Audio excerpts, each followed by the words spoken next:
Here's the truth about distracted driving. We're over-enforcing it. The people who are getting distracted driving tickets are not the people who are doing things that pose a significant risk on the roads.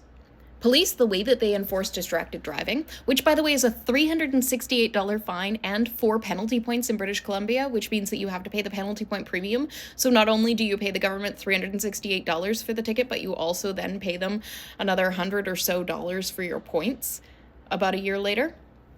Yep. Big old cash grab. The way that the police are enforcing this is not pulling people over who are texting while behind the wheel and in motion. The vast majority of people who are given distracted driving tickets are given tickets in circumstances that most people would agree are not particularly distracting. For example, for tapping their phone to accept a change in the GPS directions. Illegal $368 fine, 4 points. People who pick up their phone briefly to check for a text message at a red light. Boom, $368 fine and 4 penalty points. Somebody who is stopped in traffic at a railroad crossing waiting for a train to go by, who quickly sends an email to the office to say, hey, I'm going to be about 10 minutes late. Boom, $368 fine and 4 penalty points. None of those people is posing a huge public safety risk.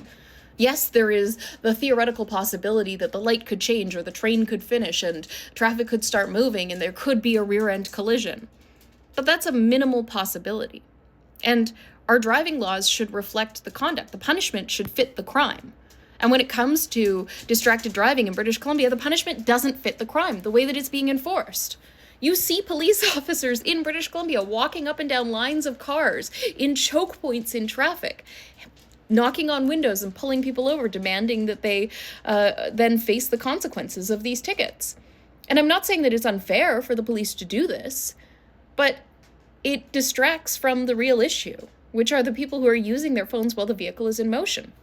There isn't a way to effectively enforce that, but punishing people who are doing something that engages a very minimal public safety risk with the full weight of the law, that doesn't do anybody good, other than the government, who gets to profit off it.